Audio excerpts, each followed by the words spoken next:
আসসালামু আলাইকুম ওয়া রাহমাতুল্লাহি বারাকাতুহু। আপনারা সবাই কেমন আছেন? জানি আপনারা সবাই ভালো আছেন এবং ভালো থাকবেন এই দোয়াই করি। আমিও ভালো আছি, আপনাদের দোয়া আলহামদুলিল্লাহ।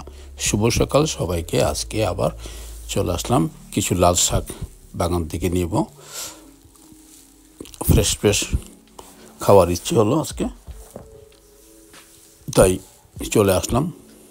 বেশ কিছু শাক তুলে নিলাম আজকে, আর কিছু টমেটো পেরলাম, টমেটো প্লাস শসা। এগুলি শিকড়গুলি কেটে রেখে দিলাম আপনাদেরকে দেখানোর উদ্দেশ্যে যে মোটামুটি বেশ শাক তুলেছি গার্ডেন থেকে। আর যে কটা শাক রয়ে গেছে সে কটা তুলব না, কারণ এগুলোতে আমি আবার বীজ রাখবো আগামী বছরের জন্য। এটা হলো আমার দ্বিতীয় দফা।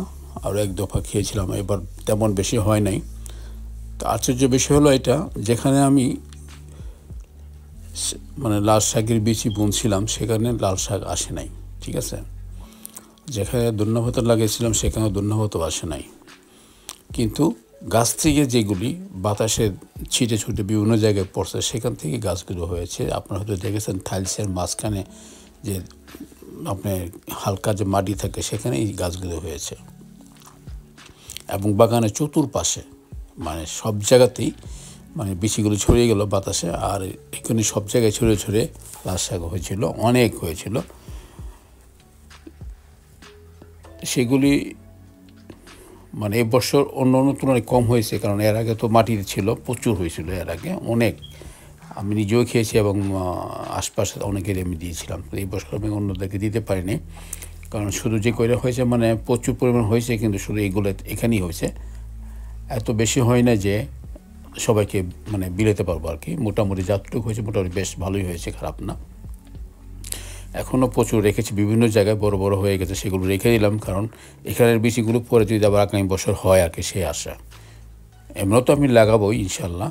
তারপরও যেমন এবছর মিসিং হয়ে গেল, সেই জন্য চিন্তা করছি ঠিক বিভিন্ন জায়গায় যে গাছগুলো হয়েছে সেই গাছগুলো বেশ বড় আকার হয়ে গেছে। আমি দেখাবো আরেকদিন ভিডিওতে, দেখলে বুঝতে পারবেন। মোটামুটি আমার সমান হয়ে যাচ্ছে, মানে বিশাল বড়, অনেক মোটা। তো এখান থেকে বীজগুলো পরে যদি আগামী বছর যদি হয় আর কি, দেখা যাক কী হয় আর কি। অ্যাকচুয়ালি এবারে বীজগুলো হয়তো বা আমি যে বীজগুলো নিয়েছিলাম বাজার থেকে হয়তো বা ভালো পড়ে নাই আর কি, সম্ভবত ওগুলা পুরনো বীজ ছিল, সেই জন্য হয় নাই। আর আমাদের সাথে এখানে যে আমরা যে মাটিতে করি এগুলো অ্যাকচুয়ালি অরিজিনাল মাটি খুব কমই। এখানে কিন্তু মাটি যতটুকু অরিজিনাল মাটির পরিমাণ কম, আর ওই বস্তার মাটি বেশি আর কি। যতটুকু পারি নিয়ে আসি অরিজিনাল মাটি, প্রতি বছরে আমি 4-5 বস্তা নিয়ে আসি, আর এগুলোর সাথে মিক্স করি, করে আমি এগুলি গার্ডেন করি আর কি। তো অ্যাকচুয়ালি অরিজিনাল মাটি ছাড়া কিন্তু শুধু পম্পাসে মানে প্যাকেটের মাটিতে কিন্তু সব গাছগুলো হয় না। মাটি অবশ্যই প্রয়োজন আছে, অরিজিনাল মাটির সাথে মিক্স করতে হয়, তার সাথে কিছু প্লান্ট ফুড দিতে হয় যেগুলো মাটিটাকে সফট রাখে, যেন গাছগুলি মানে শিকড় মেলতে সহযোগিতা করে আর কি। ওই সারগুলি দিতে হয় আর কি। তাইলে হয় কি, গাছের শিকড়গুলি খুব ইজিলি মেলে, এবং ইজিলি মেলেই গাছগুলি একটু বড় হতে পারে খুব তাড়াতাড়ি। আর যে সমস্ত মাটিগুলি একটু হার্ড থাকে সেগুলিতে আপনার শিকড়গুলি মেলতে পারে না বলে গাছগুলো তেমন বড় আকারের হয় না, আর যদিও হয় তেমন আকারে ফুল টুল আসে, মানে ফুল এতটা আসে না। তো এখানে অ্যাকচুয়ালি গার্ডেন করতে গেলে ওখানে প্লান্ট ফুড এগুলো দিতেই হবে, বুঝছেন। কারণ এখানে তো আর অরিজিনাল মাটি না, কারণ এগুলো সবগুলো বস্তা কিনা মাটি, সেখানে এতটা থাকে না। সেজন্য অন্তত সপ্তাহে একবার বা 2 সপ্তাহে একবার বা 3 সপ্তাহে একবার বা মাসে একবার হলো প্লান্ট ফুড দিতে হয়। তাইলে মনে করেন যে আপনার মানে শাকসবজি যাই কিছু লাগানো এগুলো মোটামুটি খেতে পারবেন, প্লাস আপনি নিজেও খেতে পারবেন, অন্যদেরকেও দিতেও পারবেন আর কি। যেমনটি মনে করেন আমরা খাই মাসে একবার বিরিয়ানি, ঠিক এমন একবার প্লান্ট ফুড দিতেই হবে আর কি, তাইলেই ফল ভালো হয় আর কি।